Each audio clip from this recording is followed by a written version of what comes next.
hubungan interaksi guru dan siswa, ya. Kata Allah, wa min nafsik, itu datangnya dari dirimu sendiri. Kita introspeksi diri misalnya. Kalau keburukan dalam diri kita, ya misalnya, kita tuh nggak bahagia. Apa-apa kita, walaupun dalam kondisi misalnya jalan-jalan sekalipun tuh kita tuh nggak bahagia. Orang misalnya ketawa-tawa, kita nggak bahagia gitu. Bawaannya tuh nggak bahagia gitu. Bawaannya tuh sedih, bawaannya apa gitu ya. Nah itu karena diri kita sendiri. Di mana letaknya misalnya? Letaknya adalah di cara pandang. Ya, di cara pandang. Bu Nurul pernah makan bakso tuh sama Bu Ana, pernah dianterin Bu Ana ke PT IKI atau kemana gitu, dianterin si Anis. Suka nyinggah di tukang bakso depan IKI. Ya enggak? Si Ana ngambil sama si Anis cabenya banyak banget. Bu Nurul Noel dikit aja enggak. Ya kan? Mengapa sama-sama cabai tapi cara menyikapinya berbeda? Ya enggak? Bu Nurul enggak suka dengan cabai. Kenapa Bu Nurul enggak suka dengan cabai? Pedes. Lihat cabai itu udah kayak perut saya udah panas. Bukan di perut aja panas, sampai di kepala panas. Apalagi kalau saya pagi-pagi lihat cabai, itu udah nggak masuk. Pengennya kalau pagi itu saya ingetnya kecap, adem perasaan. Kalau kecap itu adem. Saya makan nggak lepas dari kecap. Tapi buat Bu Anis sama Bu Ana, nggak makan kali kalau nggak pakai cabai. Saya lihat, waduh, cabainya anak banyak banget cabainya gitu. Dalam hati saya, mungkin bagi dia cabai nggak makan, nggak ada cabai itu dia nggak masuk. Mereka berdua kali nggak bisa. Misalnya makan kalau nggak pakai cabai, sama-sama cabai, tapi cara mensikapinya beda. Itu dari mana? Dari pikiran. Iya kan? Dari pikiran. Itu sama misalnya kita, ya. Ini nih, Ustazah udah ngajar dari pagi, terus nyambung ya. Terus sore diajakin lagi sama Bu Nunung.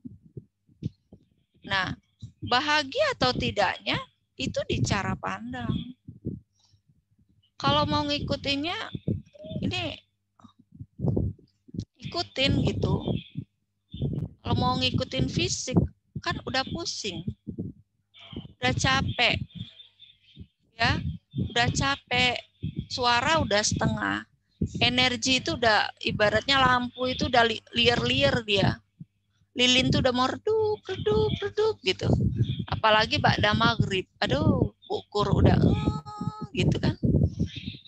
Nah, kenapa kita Allahu a'lam memaksakan diri atau terpaksa atau ada yang memaksa atau memang sudah pada posisi mau. Pada intinya kita semua kumpul saat ini. Nah, kenapa kita bisa melewati misalnya capek, lelah? Capek itu manusiawi dan pasti ada. Pasti ada capek itu. Lelah, berpikir keras guru itu identik dengan pusing. Pusingnya itu bukan pusing sakit. Pusing karena capek berpikir. Terlalu keras berpikir. Itu lelah.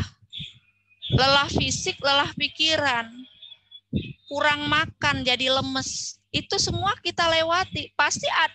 Pasti mengalami itu. Itu ada. Tapi kok seakan-akan tidak ada. Mungkin sama antara saya, Bu Nunung, Bu Eha, Bu Ana, Bu Anis, Bu Kur. Merasakan yang sama. Ini panas. Ini tuh udah gitu. Iya kan? Badan itu mungkin tadi makannya nggak terlalu bagus. Jadi energinya agak lemes atau apa. Kok masih terlihat kayak nyaman, bisa melakukan itu semua. Artinya, cara pandang kita terhadap rasa lelah, pusing, ya kan, tidak enak, capek tadi. Nah, itu menjadi sebuah alasan untuk bersikap, atau itu semua sesuatu yang biasa terjadi dan kita tidak memutuskan itu dengan semua yang biasa terjadi.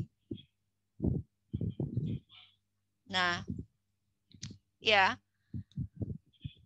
untuk itu kita perlu ngebahas ini. Mungkin untuk tataran diri kita bisa. Tapi ingat, kadang kita bisa itu belum tentu kita tahu strateginya.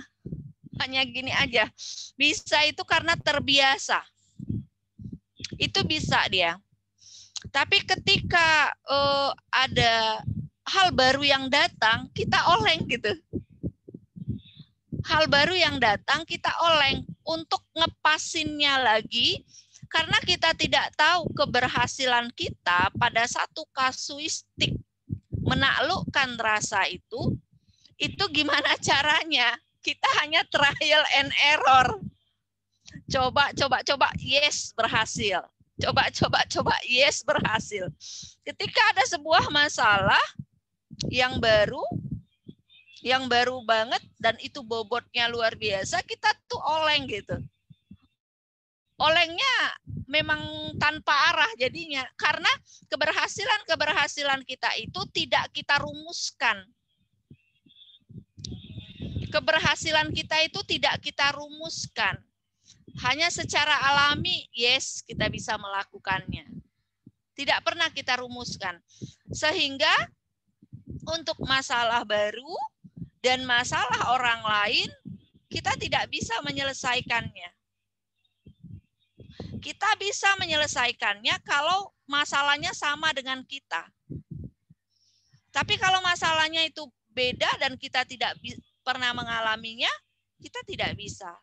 Nah, makanya di sini Bu Nurul coba mentransfer, ya, mentransfer sebuah ilmu yang sudah maklum adanya dalam membangun kepribadian, ya, dan mengislah kepribadian, memperbaiki kepribadian, baik buat diri kita, orang-orang sekitar kita, dan untuk memang aktivitas dakwah kita. Ya. Oke.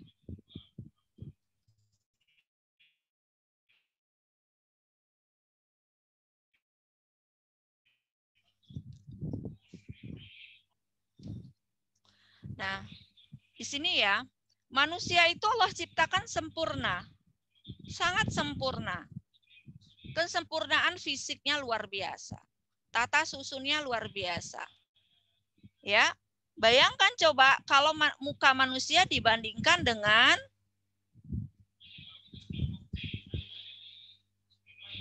muka ini.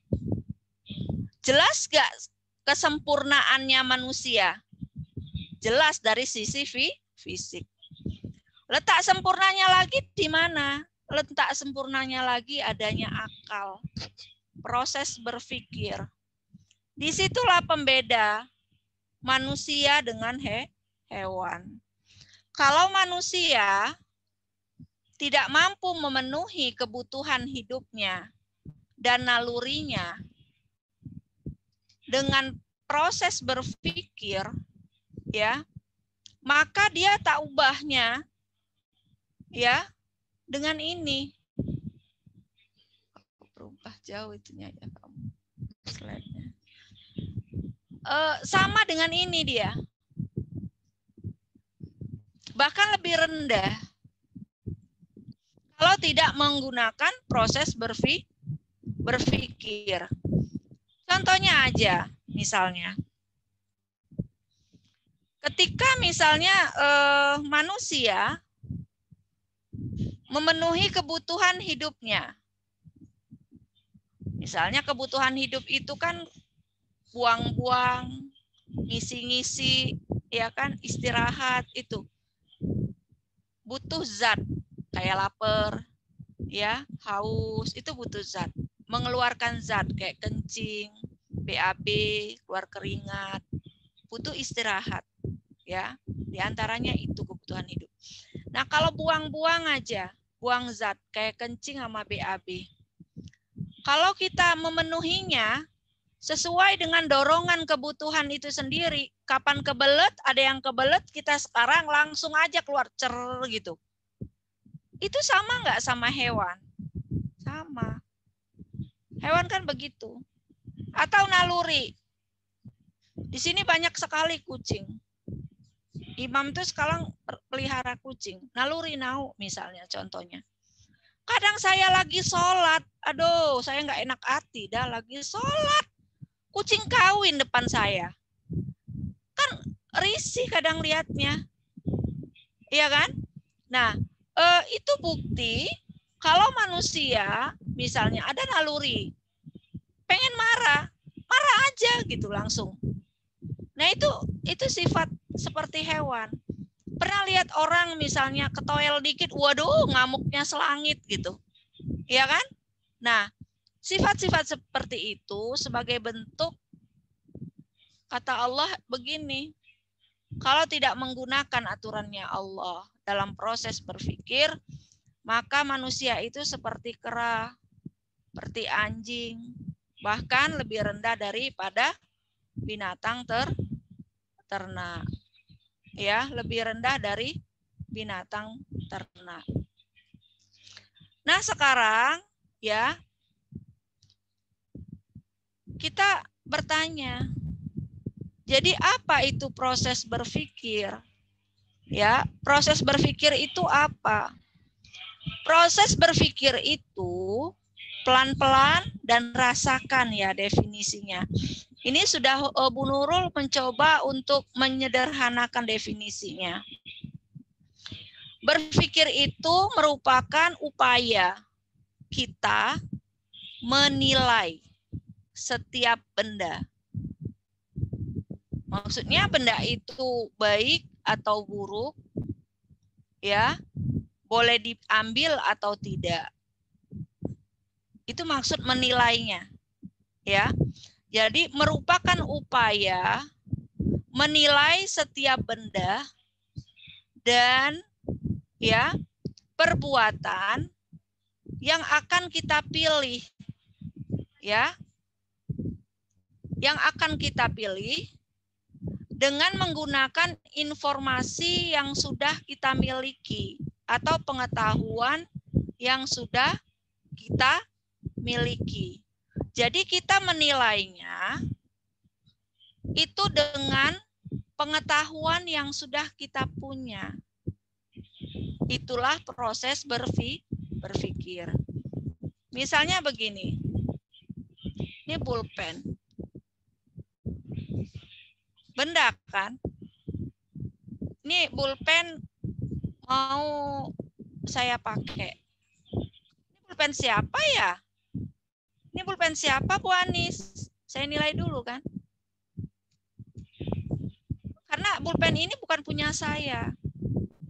Tentu kalau bukan punya saya harus tahu cara. Bagaimana caranya bisa menggunakan pulpen ini. Bu Anis ini punya siapa? Punya saya, Bu. Maka pengetahuan saya mengatakan kalau ini bukan punya saya, ini punya Bu Anis, saya bisa pakainya dengan cara apa? Pengetahuan saya bilang, minjam dong ke Bu Anis. Bu Anis boleh saya pinjam. Pengetahuan saya bilang kalau Bu Anis bilang silakan Bu Nurul, baru pakai. Bu Anis boleh saya pinjam, pakailah Bu Nurul. Oke, saya pinjam. Tapi kalau Bu Anis bilang, jangan Bu, saya mau pakai. Maka pengetahuan saya bilang apa? Ketika Bu Anis bilang, maaf Bu, saya mau pakai. Apakah pengetahuan saya berkata, kalau nggak dipinjemin orang, berarti orang itu pelit. Pelit loh Bu Anis. Gitu ya. Atau pengetahuan kita bilang, kalau keinginan kita tidak dipenuhin orang, kesel dan marah. Kesel sama Bu Anis, pelit amat. Ya kan? Itu menilai. Ya, menilai. Sikap misalnya. Kita berpikir tentang sikap. Kita mules nih. Aduh, mules kita. Terus kita mau pilih sikap apa ketika kita mules itu? Kita akan lari kemana? Itu sesuai dengan pengetahuan yang kita punya. Oke, kita lari ke kamar mandi. Apa yang akan kita lakukan sebelum masuk kamar mandi? Tentu itu dijawab dengan itu kita punya. Ya enggak? Apa yang akan kita lakukan? Kita berdoa. Baru kita masuk kamar mandi. Oke. Begitu juga orang. Aduh, kebelet nih misalnya gitu. Langsung dia masuk kamar mandi, langsung aja nyemprot-prot gitu kan ya. Nah, itu dia melakukan itu pun sesuai dengan pengetahuan yang masuk di kepala dia. Paham sampai di sini proses berpikir? Oke. Bagaimana caranya? Nah, ya. Cara pengetahuan itu masuk tuh gimana caranya pengetahuan itu masuk? Bagaimana kok sehingga ada pengetahuan di kepala kita itu? Caranya dengan kita penginderaan.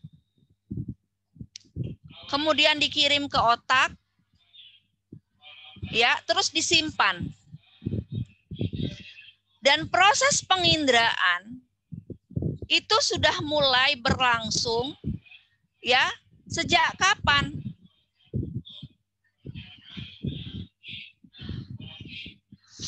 Sejak usia 3 bulan dalam kandungan.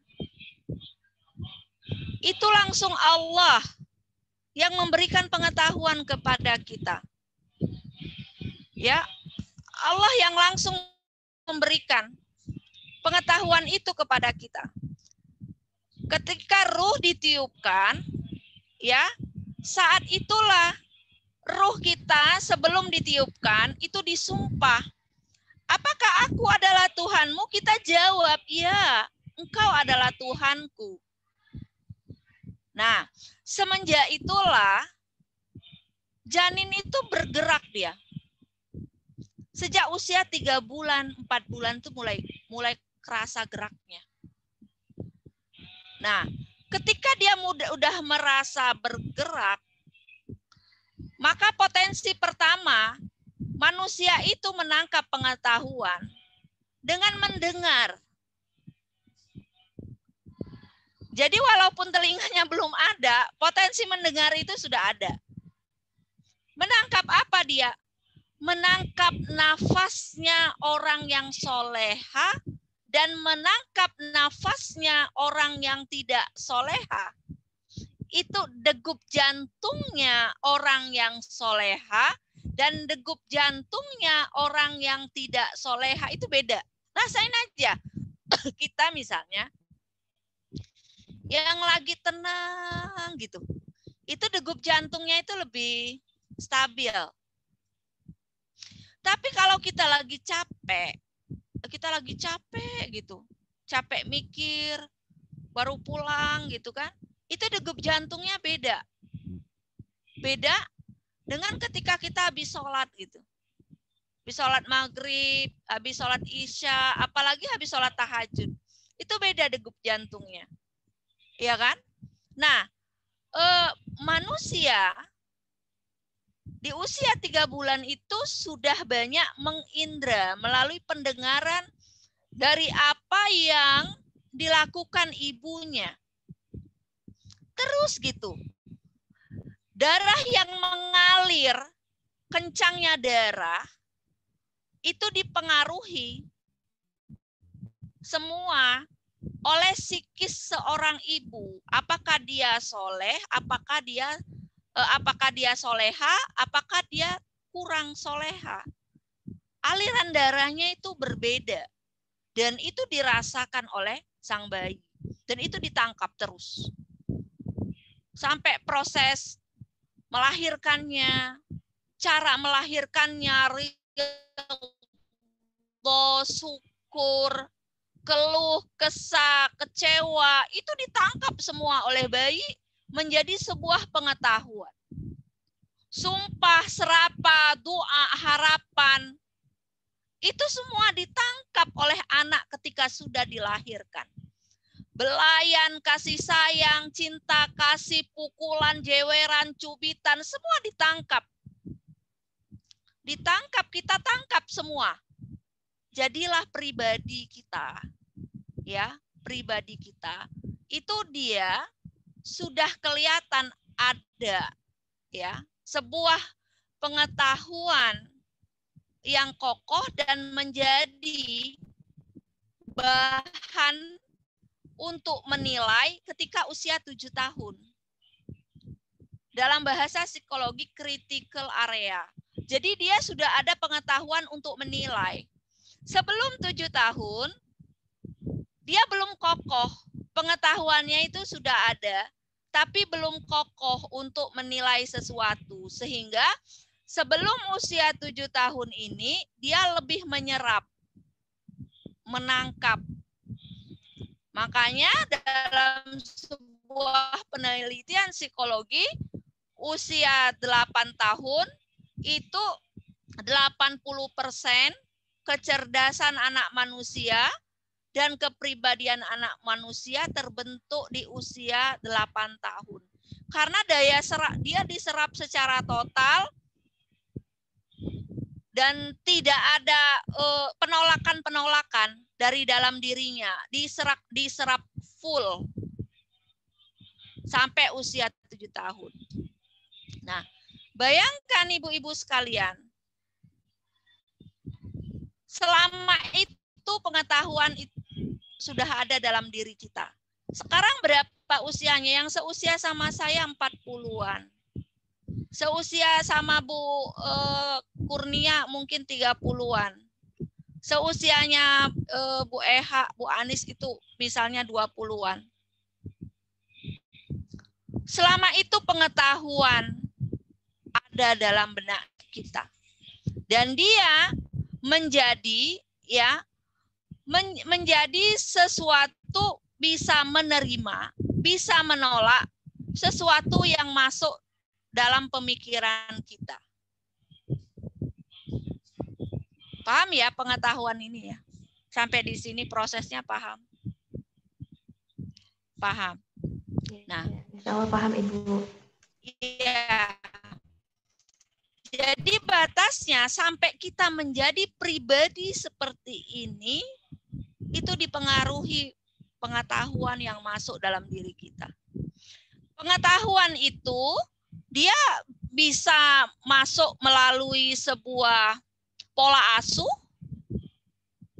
bisa pola pergaulan, ya, bisa memang proses pembelajaran. Kita sering ikut taklim, ya, kayak begini. Itu menjadi bagian untuk mewarnai pengetahuan yang kita punya. Bayangkan, kalau kita tidak mengupgrade diri, ya, mengupgrade diri dengan ilmu dan mengupgrade diri dengan ilmu, maka kita itu akan bicara, kalau nggak kayak ayah, kayak ibu. Ya enggak? Kita itu makan aja, kalau nggak kayak ayah kita, kayak ibu kita. Cara kita rindu, benci, kalau nggak kayak ayah, kayak ibu. Dia akan berbeda kalau kemudian warnanya sudah masuk banyak pengetahuan-pengetahuan yang masuk dalam diri kita melalui proses pembelajaran. Di luar ya, di luar apa yang kita tangkap bersama orang tua. Nah, itu menjadi warna dia. Menjadi warnalah pengetahuan yang ada di dalam diri kita. Ada sebahagian dari pola asuh orang tua, ada sebagian dari ilmu pengetahuan yang kita dapat melalui proses pembelajaran, mulai dari jenjang pendidikan SD sampai terakhir. Ada juga dari proses pergaulan kita dengan teman. Ada juga kalau pernikahan kayak pernikahan saya itu usianya hampir 21 tahun, berarti saya bersama orang tua saya itu 23 tahun. Sekarang usia pernikahan saya 21 tahun, berarti 2 tahun lagi lamanya saya bersama Ustadz dengan lamanya saya bersama Umi saya itu sama. Bahkan itu mulai dari saya kelas 3 SD, kelas 3 berarti ya 4, 5, 6, kelas 1, 2, 3, SMP, SMA, 1, 2, 3, 4, 10 tahun. Berarti saya bersama Umi saya sama Buya saya itu 13 tahun cuman. Saya bersama Ustadz 21 tahun. Berarti mana yang lebih lama? Nah, artinya hubungan kita suami istri pun ya cara suami kepada kita pun itu mewarnai cara suami memutuskan, cara suami bicara, atau suaminya acuh tak acuh, atau suaminya nggak melakukan pembinaan, dan itu memasukkan pengetahuan di dalam diri kita. Ya, nah karena kalau orang sudah menikah itu dia tidak punya pergaulan lagi, jarang sekali. Ya biasanya bil khusus perempuan itu dia jarang punya teman yang lebih khusus gitu, jarang sekali. Adapun misalnya teman kerja bisa jadi pengaruh teman kerja. Bagaimana caranya bekerja itu dipengaruhi oleh teman kerja. Bagaimana teman memutuskan sesuatu semuanya. Kayak ibu-ibu kan, apa sih kebersamaan ibu-ibu dengan Bu Nunung? Itu pengetahuan ibu-ibu dipengaruhi oleh Bu Nunung, pengetahuan ibu-ibu. Dan pengetahuan ibu-ibu dipengaruhi oleh saya. Saya mempengaruhi Bu Nunung mempengaruhi ibu-ibu semua. Nah, sekarang ini saya sedang memasukkan pengetahuan ke dalam pemikiran ibu-ibu semuanya. Nah, sehingga lahirlah kita. Oh iya, panggil Cipa. Cipa ya. Hah? Ya. Nah, lahirlah kita sekarang ini ke gambar ya. Dengan warna yang ada dalam diri kita. Makanya kata Rasul, orang itu bagaimana dia, lihatlah temannya. Bagaimana dia, lihatlah suaminya. Bagaimana dia, lihatlah orang tuanya. Bagaimana dia, lihatlah orang-orang di sekitarnya. Siapa teman dekatnya? Ya, lihatlah. Makanya kalau kita ingin misalnya ta'aruf, kita lihat siapa orang-orang yang ada di sekitar dia. Belum kita tanya tuh, kita lihat aja dulu. Siapa orang-orang yang ada di sekitar dia? Apa aktivitas mereka? Karena tadi itu, pengetahuan itu dia diwarnai oleh pengalaman-pengalaman yang berada di sekitar dia. Itu pengetahuan. Sampai di sini bisa dipahami? Insya Allah paham Ibu. Nah, kan tadi proses berpikir itu sebuah proses upaya untuk menilai benda ya ataupun sikap dengan pengetahuan yang kita punya. Tadi udah tahu ya pengetahuan, masuknya pengetahuan itu, warnanya pengetahuan itu. Jadi ibu bisa menilai diri ibu, bisa menilai diri pasangan. Oh dia begitu. Berapa usianya? Dia datang itu berapa usianya? 23 tahun. 23 tahun sifat itu sudah ditanamkan oleh ibunya, oleh bapaknya. Bagaimana saya sebagai orang yang baru datang bisa merubah dia dalam jangka waktu sehari, 2, 3, 4 hari. Setahun. Wow. Paham ya? Oke, itu kalau pasangan. Kalau anak misalnya. Anak itu kan dia ada sebuah pemahaman yang sudah kita masuk ke dalam dirinya. Maka ketika misalnya ada muncul sifat dari anak kita misalnya, bukannya wali murid, bukannya siswa, anak kita lihat. Yang kita misalnya ada sikapnya, kita lacak dulu pengetahuannya. Pernahkah kita memberikan pengetahuan ini?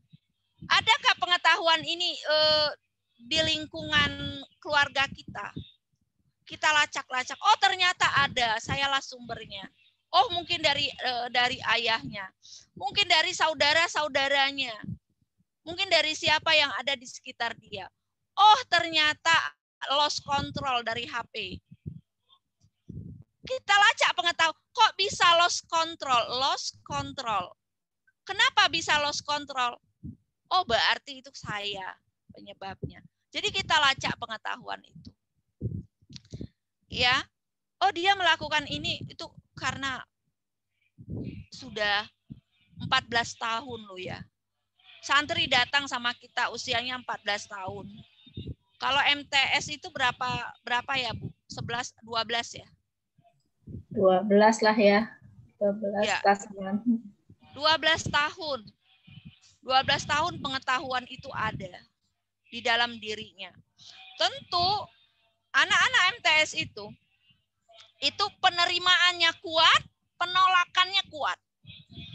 Karena 12 tahun pengetahuan itu ada dalam dirinya, 12 tahun. Jadi kalau cocok penerimaan hop kuat, kalau nggak cocok penolakannya kuat. Lebih kuat lagi kalau SMA. Penangkapannya akan kuat. Kalau maths, kalau dia misalnya bertolak belakang, penolakannya akan lebih kuat lagi. Karena pengetahuannya tadi udah cukup banyak dan lama. Nah, ini proses berpikir, apa pengaruhnya pengetahuan ini? Pengaruhnya pengetahuan ini apa? Jadi setiap sesuatu yang kita lihat, kita dengar, kita rasa, kita kirim ke otak. Set. Terus dia dinilai oleh pengetahuan. Kita ambil apa kita tolak. Itu namanya proses berpikir. Ulangi lagi, contohnya begini. Saya lihat nih, misalnya. Ada orang datang. Penginderaan. Ada orang datang sekarang musim corona. Saya lihat ada orang datang. Set, orang datang. Nggak pakai masker. Ya kan? Nah, secara spontanitas, kedatangan orang itu, dia akan disambut atau ditolak oleh pengetahuan yang ada dalam diri saya. Karena pengetahuan dalam kepala saya, SOP sudah kita bikin. Pengetahuan bersama sudah kita tancapkan dalam benak kita semua. Setiap orang datang itu pakai masker. Orang datang cuci tangan. Kalau ada orang datang tidak pakai masker, tidak cuci tangan, maka saya langsung Pak Satpam orang itu. Gitu. Ya enggak? Jadi cara kita menyambut orang itu sesuai dengan pengetahuan yang kita punya. kriteria orang yang bisa kita terima, orang yang tidak kita terima, itu berdasarkan pengetahuan kita. Misalnya lagi gini, saya lihat tuh, saya ngobrol sama Bu Anis.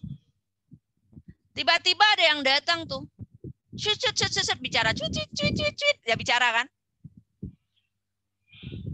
Terus Bu Anis bilang, saya kesel lihatnya. Ketika misalnya Bu Anis mendengar suara orang itu dengan cara bicaranya, terus Bu Anis bilang, saya kesel lihatnya Bu. Ketika Bu Anis menghukumi, menilai, saya kesel Bu, itu yang bicara adalah pengetahuannya Bu Anis. Kalau cara bicaranya begitu, ngomong cara bicaranya cetus, kontennya menghardik, dengan muka yang menampakkan sebuah kemarahan, menurut pengetahuannya Bu Anis, saya tidak suka itu dan saya kesel. Itu sesuai dengan pengetahuan yang masuk pada diri Bu Anis. Jadi, penilaian terhadap sesuatu itu dipengaruhi oleh pengetahuan yang kita sudah miliki, yang refleks adanya. Sampai di sini bisa dipahami? Insya Allah paham Ibu. Gabung. Insya Allah.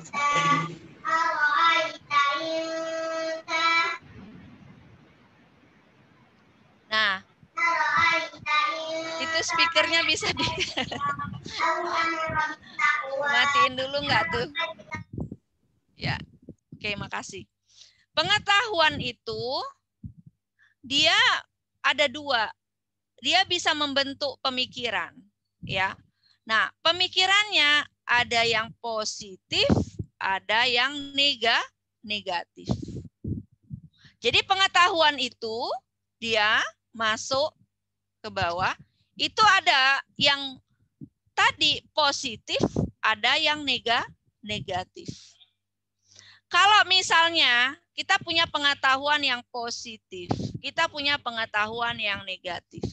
Nanti kecocokan tuh, informasi baru yang masuk, ya, atau sesuatu yang kita indra, yang kita lihat, kita dengar, dia cocok dengan pemikiran positif kita, maka diambil tuh. Positif sama positif diambilnya. Tetapi kalau pemikiran positif masuk, ya, atau ada benda atau perbuatan yang kita lihat, ya, nah kita punya pemikiran negatif, itu bisa saja kita tolak. Contohnya misalnya seperti apa tadi yang Bu Nurul bilang, ya kan? Orang datang nggak pakai masker, atau orang datang nggak pakai kerudung ke pondok, ada perempuan datang nggak pakai kerudung, pasti langsung hati kita gitu kan, langsung gitu kan, langsung kita menolak begitu. Nah, jadi kita langsung menolaknya. Itulah pemikiran positif dan pemikiran negatif yang ada dalam diri kita. Dia sebagai penyaring. Nah, di sini Bu Nurul akan menjelaskan sebelum masuk ke sini. Di dalam Al-Quran was Sunnah, beda cara pandang menilai pemikiran positif dan pemikiran negatif. Menurut psikologi barat, pemikiran positif atau pemikiran negatif itu biasanya menggunakan kalimat negatif. Misalnya tidak, jangan, seperti itu ya. Tetapi di dalam Al-Quran was Sunnah, dia tidak dilihat dalam struktur bahasa Inggris. Pemikiran negatif itu kalimat negatif. Pemikiran positif itu kalimat positif. Sampai sini paham ya? Kalau di dalam Al-Quran was sunnah, pemikiran positif itu adalah semua pemikiran yang sesuai dengan aturan Allah wa Rasul. Itu positif. Pemikiran negatif adalah pemikiran yang tidak sesuai dengan pemikiran Al-Quran was sunnah.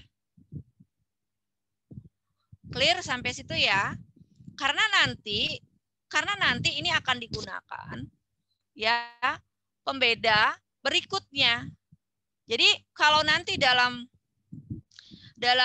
psikologi barat, anak itu tidak boleh dibilang jangan nakal. Jadi kalimat jangan nakal itu dia adalah kalimat negatif yang tidak bagus diterima oleh pemikiran. Sementara di dalam Al-Quran bukan dari struktur kalimatnya, bukan, tapi dari kontennya. Ya bunayya la tusyrik billah. Wahai anakku, wahai belahan jiwaku, jangan engkau sekutukan Allah. Jangan engkau sekutukan Allah. Itu kalau struktur bahasa Inggris kan negatif. Tapi menurut Al-Quran itu positif atau negatif? Positif. Coba kalimat syahadat aja. Kalimat yang sangat agung. Asyhadu alla.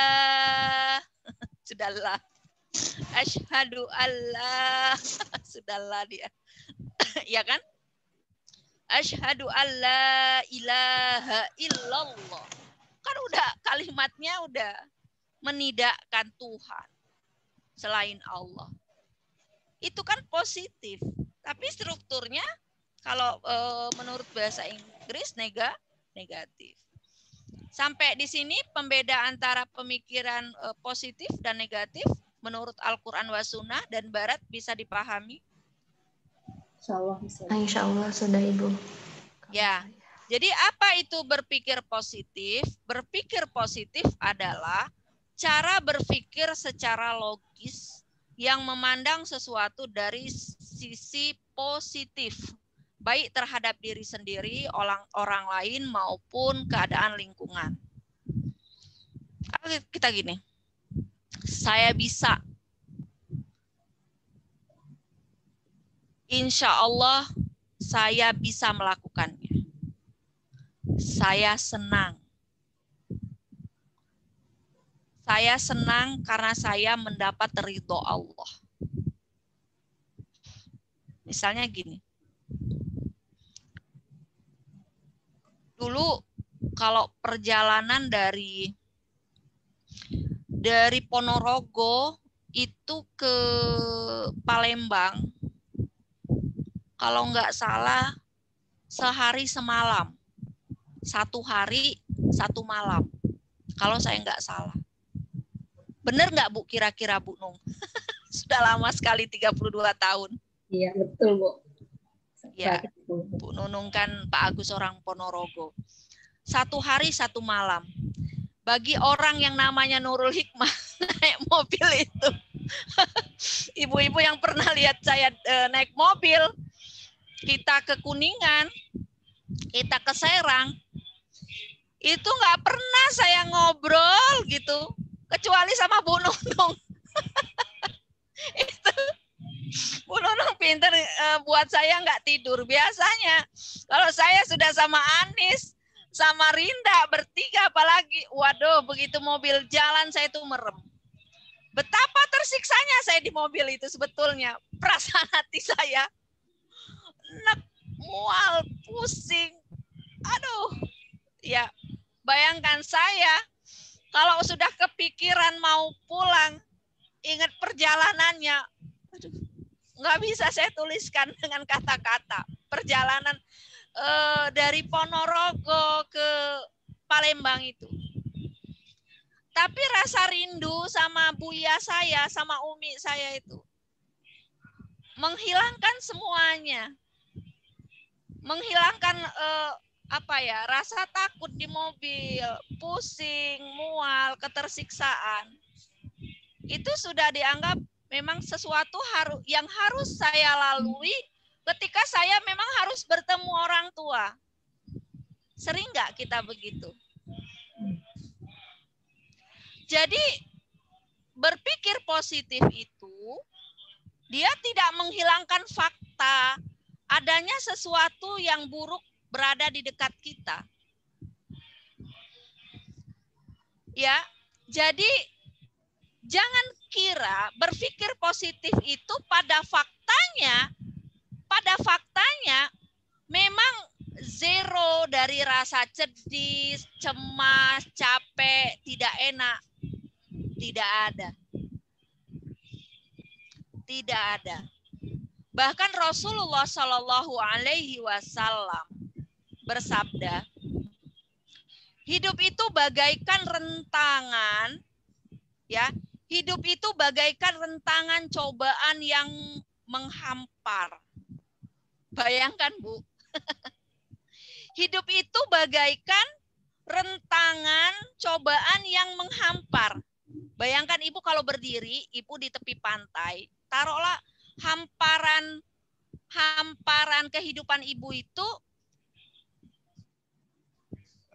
seberapa jauh Ibu menatap ke depan laut, seberapa jauh Ibu bisa melirik samping kanan, melirik samping kiri, itulah hamparan kehidupan Ibu. Bayangkan kalau hamparan itu, kata Rasul, itu adalah hamparan cobaan. Artinya ada rasa sakit, lelah, capek, benci, suka, rindu, kecewa, ditikam, dihianati, iya kan? Macam-macam di sana. Hamparan cobaan. Hamparan cobaan itu dia disusun bagaikan anyaman tikar. Tuh anyaman tikar tuh kayak belakangnya Bu Nunung itu tuh, anyaman. Sehelai demi helai, tak ada jarak sama sekali. Cobaan. Hamparan cobaan. Itu hidup. Jadi berpikir positif itu bukannya helayan demi helayan, anyaman-anyaman cobaan yang menyusun hidup kita ini tidak ada, bukan. Itu ada. Dia hilang? No, dia tetap ada. Rasa sakit, lapar, gelisah, puyeng, enak banget, benci banget, nyebelin. Itu tetap ada. Cuman bagaimana kita bisa menerimanya? Kita bisa menerimanya. Misalnya gini. Pengetahuan itu bisa juga disebut dengan idealisme. Pengetahuan yang sudah bertahun-tahun ada itu bisa dikatakan juga keinginan kita. Keinginan kita akan sesuatu itu pengetahuan yang sudah masuk. Inginnya kita, ini kan pada banyak yang lajang-lajang ya. Inginnya kita tuh dapat suami ganteng. Ya kan? Secara naluri lah. Pengennya suami ganteng, besar, tinggi, kaya, nggak hitam. Pokoknya kalau kita jalan sama dia itu nggak malu-maluin dah. Gitu kan bahasa usia-usia mereka inilah Bu Nunung ya. Kalau diajak jalan itu nggak malu-maluin. Diajak pulang kampung nggak malu-maluin secara fisik gitu. Iya kan? Nah, itu kan pengennya begitu. Itu manusiawi, pengetahuan yang kita punya, idealisme kita tuh begitu. Ya, sesuai dengan pengetahuan kita. Yang kedua, kita tuh pengennya mapan. Orang yang punya uang, kita mau makan ada, mau beli rumah ada, beli motor ada, beli lipstik ada, jalan-jalan ada, ngasih orang tua ada. Itu kan pengennya kita. Yang ketiga adalah pandai. Saya misalnya kalau ada laki-laki ganteng kayak apa aja, dulu kalau Lola, saya tuh udah pasang jarak dah. Kalau diajak ngomong tuh kayak orang nyambung, walaupun gantengnya kayak mana, saya udah gini. Udah berkerut muka saya lihatnya.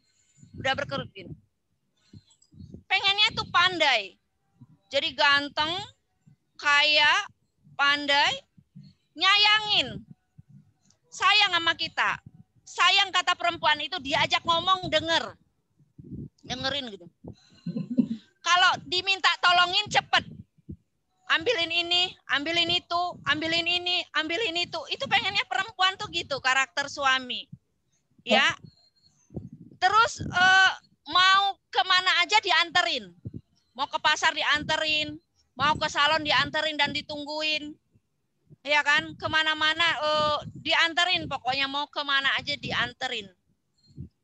Mertua yang sayang banget sama kita, adik ipar, saudara ipar itu baik-baik semua. Itu idealisme. Pengetahuan kita, pengennya kita itu begitu. Iya enggak? Hidup tadi tak seindah idealisme. Dia hamparan dari cobaan. Sehelai demi sehelai. Pada faktanya pengen suami ganteng, mukanya blesek. Bagaimana kita menyikapi satu itu aja? Ini sudah nikah loh. Yang namanya qadha itu gak ada kita bisa menerima atau menolaknya. Nggak ada pengetahuan kita di sana. Itu ilmu Allah. Sudah, dia kodok kita. Nah, bagaimana kemudian kita mampu? Ini suami saya, ini suami anak. Yang mau bawa anak ke surga. Yang mau bawa anak ke surga tuh ini. Nah, bagaimana kita kemudian menyikapinya? Benci sedikit aja sama suami, neraka. Jadi bagaimana kita berpikir positif? Alhamdulillah ya Allah, ana sudah menikah. Sudah ada orang yang bertanggung jawab terhadap dunia dan akhirat ana. Sudah ada orang yang bertanggung jawab terhadap akhirat ana. Kan berpikiran positif. Nah nanti dia gimana Bu Nurul caranya? Ada caranya, kita akan pelajari itu. Jadi paham ya, berpikir positif itu bukan berarti tidak ada sama sekali fakta yang membuat kita untuk berpikir negatif. Fakta-fakta itu ada semua, ketidakenakan itu ada di sekitar kita. Belum lagi misalnya itu dari sisi muka, dari sisi uang. Sudahlah nggak cakep, uangnya juga nggak ada. Sudahlah nggak cakep, uangnya nggak ada, ilmunya juga nggak ada. Ilmunya nggak ada, agamanya juga nggak ada. Qadha. Bisa kita tukar itu. Kalau kita tidak berpikir positif, maka pernikahan ini bak neraka yang kita bangun. Bak neraka yang kita bangun. Nah kemudian pemikiran positifnya apa? Kita ini menerima dia dulu apa? Kenapa kita terima dia? Karena saya ingin berkumpul di surga firdausnya Allah. Dan itu jadi pijakan itu. Selama dia masih bisa bawa saya ke surga Allah, seluruh apa saja yang muncul dari dirinya, dan itu masih bisa bawa saya ke surga Allah, saya akan bertahan. Saya akan bertahan pada posisi ini. Karena kebahagiaan saya sudah cukup bagi saya, dia bawa saya ke surga Allah. Mau dia dengerin apa enggak omongan saya, mau dia antar apa enggak saya ke pasar, mau dia ada uang apa enggak, mau dia cakep apa enggak cakep. Tapi selama sikap dia itu membawa saya ke surga firdaus Allah, saya tetap akan bertahan dengan hamparan cobaan ini. Nah, itu berpikir positif dia. Ya, Jadi pahami itu, berpikir positif itu bukan berarti sama sekali tidak ada hal-hal buruk yang ada di sekitar kita. Zero dari itu. Oh enggak. Bukan itu. Ya. Maksudnya bukan itu. Apa itu berpikir negatif? Berpikir negatif adalah pola atau cara berpikir yang lebih condong pada sisi negatif dibanding sisi positifnya. Pola pikir ini bisa tampak dari keyakinan atau pandangan yang terucap, ya, cara seorang bersikap dan berperilaku. Nah, berpikir negatif ini sama dengan berpikir positif, ya. Berpikir negatif ini selalu berpikir yang buruk. Saya nggak bisa. Sedih banget. Ketika sedih, sedih. Gitu. Faktanya sedih, dia sedih. Faktanya marah, dia marah. Faktanya nggak suka, dia nggak suka. Berarti dia hidupnya dengan apa? Dengan rasanya. Berarti hidup kita sudah dijajah. Dijajah oleh fakta-fakta yang ada di sekitar kita. Mau hidup kita dijajah? Bayangkan. Kalau hidup kita itu dijajah oleh hamparan cobaan tadi, maka kita akan menderita nggak? Kita akan menderita. Karena hidup itu adalah hamparan-hamparan dari cobaan-cobaan tersebut. Ketika suka kita tertawa terbahak-bahak. Ketika kita sedih, kita sedih. Ketika kita sakit, kita sakit. Ketika kita menderita. Itu berpikir negatif. Dan itu akan tampak pada muka kita. Kalau kita berpikir negatif terus, muka kita akan murung terus. Muka kita akan kusam. Hidup kita tidak akan semangat. Iya kan? Kita tidak punya kreativitas buat diri sendiri dan umat. Bayangkan, kita menjadi pribadi yang menghancurkan diri kita sendiri enggak? Jangankan membuat kebahagiaan buat pasangan atau anak. Buat diri kita aja. Kita menyiksa diri kita sendiri enggak? Kita menyiksa diri kita sendiri. Begitu kita melek mata, red. Kita lihat muka suami kita mangap gini. Oh, sampai giler. Jengkel banget lihat mukanya. Jelek banget. Misalnya begitu. Ada aja yang begitu. Iya kan? Bangun tidur kita. Bangun tidur. Jangan lupa katanya kopi. Udahlah dia nggak kerja. Dia suruh kita pula tuh ambil kopi. Iya kan? Kita udah bilang begini. Ih, nyebelin banget nih orang. Bangun tidur kita udah tersiksa. Oleh apa? Oleh perasaan kita sendiri. Maaf, tengah malam. Tuh orang toel. Tengah malam kita udah gondok. Itu tersiksa oleh siapa? Oleh diri kita sendiri. Melek mata kita sakit kepala. Siang hari kita sakit kepala. Tengah malam kita sakit kepala. Itu karena apa? Karena diri kita sendiri. Kita menyiksa diri kita sendiri. Kita ini punya hak untuk bahagia. Untuk membahagiakan diri kita sendiri. Diri kita sendiri ini punya hak. Kita zolim tidak memberikan kebahagiaan padanya. Kalau kita tidak mempunyai pemikiran yang positif, jangankan memberikan kebahagiaan kepada orang lain, kepada anak, suami, orang tua, tempat dakwah kita, sama diri kita sendiri kita tidak bisa memberikan kebahagiaan. Kalau kita tidak bisa memberikan kebahagiaan pada diri kita sendiri, bagaimana kita akan memberikan kebahagiaan kepada anak kita? Kita akan tersenyum. Menyambutnya pagi itu, kita peluk, kita cium. Duha itu kita doakan dia. Jadi ulama besar, pejuang Islam. Panjanglah lagi hamparan doa kita. Kita aduk kopi suami kita. Kita aduk kopi suami kita dengan begitu banyak panjatan. Terlepas dari siapa dia. Terlepas dari siapa dia, kalau dia ada ikatan pernikahan dengan kita, wajib hukumnya kita untuk taat pada dia. Itu berpikir positifnya. Aturan Allah. Jadi bagaimanapun dia dia jelek, dia punya uang, dia nggak kaya. Dalam tanda kutip, hatta dia sangat menyebalkan.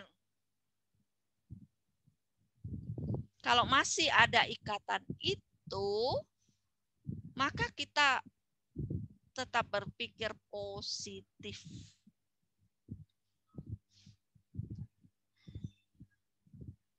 Ya. Ini dirasakan dari hal yang Ustazah alami saja.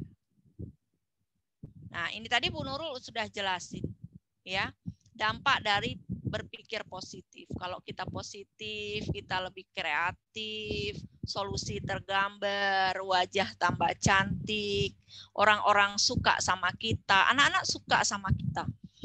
Tapi kalau kita lagi jutek, Bunda, nanti dulu napa? Ini, gitu. Anak kita pun susah hatinya. Iya kan? Orang-orang, kita masuk misalnya ngantor gini. Tuh orang kenapa ya? Ayo makan. Ntar makan aja sendiri.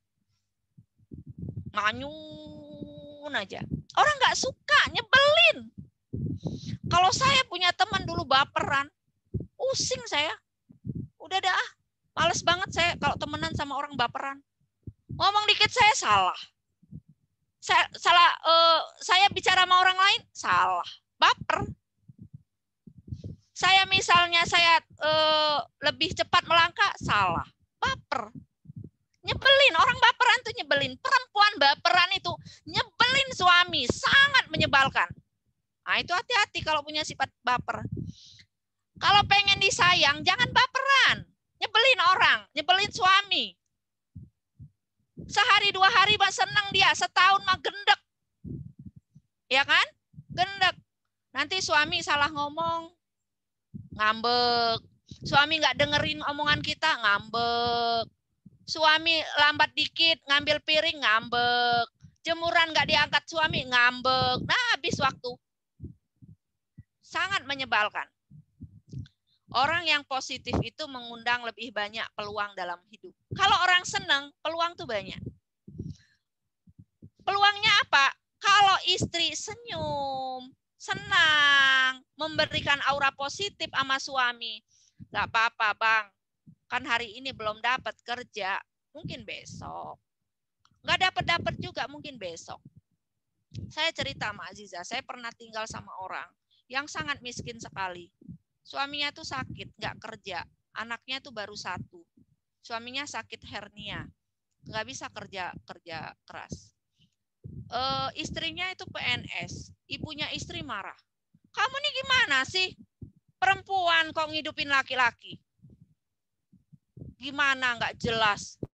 Dijawabnya gini. Sudahlah, Nek. Jangan begitu, nanti Allah marah. Bisa jadi, Nek. Saya ini dapat rezeki jadi PNS, itu bukan doa saya, Nek. Doa dia. Doa dia yang dikabul oleh Allah, rezeki itu masuknya dari saya. Bisa saja kalau One begitu, saya jelek sama dia. Allah ambil lagi, gampang bagi Allah mecat saya, Nek. Tuh. Aura positif tadi. Iya kan? Nah, kalau dia beraura positif, seorang istri beraura positif sama suami, suami tadi tenang nggak? Tenang, tidak tertekan. Dia mau berkreativitas, cari nafkah, keluar, itu tanpa tekanan. Berjuang di luar, tidak ketakutan. Di rumah ketakutan, mau pulang ketakutan. Karena apa? Kalau nggak dapat, nggak apa, istrinya akan menunjukkan sifat-sifat negatif. Akhirnya berharap suami bisa dapat kerjaan, karena kita sikap kita yang negatif, malah dapat kerjaan nggak suami jadinya? Nggak dapat kerjaan karena sering diomelin istri, ya sering dicaci maki sama istri, sering dicemberutin istri. Aura suami jadi ceria apa cemberut? Cemberut. Kalau dia cemberut sebagai pedagang, mau orang beli? Nggak mau. Kalau dia hatinya gundah gulana, dia akan merespon orang lain beli sama dia sembarangan nggak? Sembarangan. Akhirnya orang mau berlangganan sama dia enggak. Atau dia yang mau kerja, cemberut. Bu, di sini ada nggak tempat kerja? Lah kita lihat dia orang nggak semangat mau kerja di tempat kita kan nanti dulu. Tapi beda. Assalamualaikum Ibu, apakah lembaga Ibu membutuhkan pegawai baru? Oh enggak, tapi Bu, mungkin Ibu cocok dengan kemampuan saya. Saya punya, enggak Pak, enggak. Iya enggak apa-apa Ibu, enggak. Tapi mungkin setelah Ibu mendengar kemampuan saya, Ibu bisa Bu bantu saya. Mungkin ada teman Ibu atau apa yang apa. Tapi ini Pak, tolonglah dulu didengar Bu. Siapa tahu lembaga ini dicoba dulu nggak apa-apa Bu, nggak usah dibayar. Jadi dia berusaha bernegosiasi karena apa? Di sininya fresh, ya kan? Tubuh lebih sehat, lebih positif, semangat. Dia lebih semangat bekerja. Kita semangat, suami semangat, anak-anak semuanya semangat. Nah, ini dampak dari berpikir positif. Mungkin kita sampai di sini. Ada pertanyaan, silakan.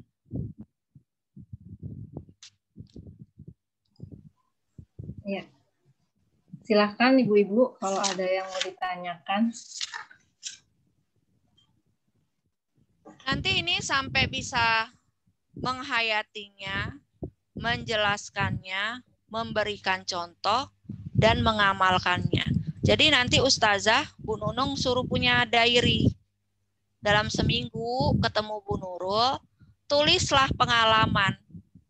Ya, kecamuk pemikiran menilai positif dan negatif itu ditulis di sana. Tapi ditulis aja yang orang lain boleh tahu.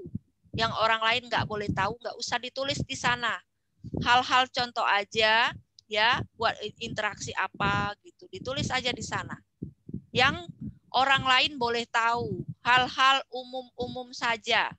Yang orang lain nggak boleh tahu, itu nggak usah ditulis. Itu sebagai ukuran aja, Ustazah sudah menghayati belum materi ini. Karena nanti kata Bu Nurul, itu nanti akan dilihat efeknya dalam diri sendiri, dan kemudian keberhasilan diri sendiri kita itu akan kita cobakan kepada para santri dan wali murid. Dan nanti ini sistemnya modul, Ustazah akan betul-betul dikawal sama Bu Nunung sampai taraf memang menguasai dan bisa menerapkan materi ini. Sehingga nanti bisa mengulang kembali keberhasilan itu pada orang lain. Ya, oke, ada pertanyaan silakan. Silahkan Bu Ibu, Bu Kurnia, Bu Rinda, Bu Eha, Bu Aisyah, Bu Anis, Bu Ana. Bilang Cipa ambil. Mungkin satu pertanyaan karena sudah jam 5.22. Atau ada yang mau merespon hasil dari penjelasan Bu Nurul? Kalau belum ada, boleh. Nanti bisa di WA, WA-nya ke Bu Nunung boleh. WA-nya langsung nanti ke Aziza juga boleh. Ya. Jadi nanti kalau materi bisa di HP-nya Aziza aja. Nanti bisa di-minute sama dia. Ya. Kalau lebih spesifik, lebih memang mau langsung sama Bu Nurul, sifatnya rahasia, ya boleh juga. Mau langsung japri juga nggak apa-apa. Ya, silakan aja. Ya, boleh nanti. Kalau sifatnya umum-umum, boleh ke nomornya Bu Nunung atau nomornya Aziza. Ya, mungkin masih mencoba untuk mengumpulkan semua informasi yang baru saja diperoleh. Mungkin ada beberapa informasi yang memang sudah sering didengar atau pernah didengar ketika Bu Nurul memberikan materi atau kajian kepada anak-anak, atau dulu ketika kita offline juga sering kepada wali santri. Namun ini memang dikhususkan karena Bu Nurul ingin mengukur apakah ini memang bisa diserap dengan baik, dan lebih dari itu keinginan dari Ustazah Nurul Hikmah ya, inginnya memang kita bisa betul-betul selain mengamalkan untuk diri, juga untuk membantu orang lain ketika orang lain itu dalam kondisi dia tidak bisa mengenali dirinya atau memiliki masalah yang membutuhkan kita untuk bisa memberikan solusi yang terbaik. Gitu ya Bu Nurul ya. Iya. Nah, oke, kalau belum ada Bu Nunung, itu saja dari saya ya. Tadi kepribadian itu akan baik kalau hati kita sehat. Kepribadian itu akan buruk kalau hati kita sakit atau hati kita mati. Nah, hati kita akan mati atau sakit karena kita tidak bisa menyikapi hamparan-hamparan cobaan tadi. Hamparan cobaan tadi akan disikapi dengan cara yang salah sehingga bisa bikin hati kita sakit atau mati dan berdampak pada kepribadian yang rusak, ya, sampai menjadi pribadi yang dibenci oleh Allah. Itu karena diantaranya adalah karena kebodohan, karena kurangnya ilmu. Nah, semoga dengan bertambahnya ilmu terus-menerus akan bertambah tuh ya kumpulan pengetahuan-pengetahuan positif yang akan mewarnai ya keputusan-keputusan kita, pilihan-pilihan kita dalam kehidupan sehari-hari ya, sehingga nanti kita betul-betul layak untuk mewujudkan impian kita bersama. Apa? Berkumpul di surga firdausnya Allah. Berkumpul di surga firdausnya Allah. Nah, semoga itu terwujud ya. Kita terus berjuang dan bersungguh-sungguh dalam belajar. Ya, belajar itu sampai kapan? Belajar itu sampai kita masuk ke liang kubur, maka berhentilah pembelajaran. Ya, itu saja dari saya. Terima kasih dan mohon maaf. Billahi taufiq wal hidayah. Wassalamualaikum warahmatullahi wabarakatuh. Waalaikumsalam warahmatullahi wabarakatuh. Jazakallahu khair. Iya, pamit ya. Ibu. Pamit dulu ya. Assalamualaikum. Waalaikumsalam.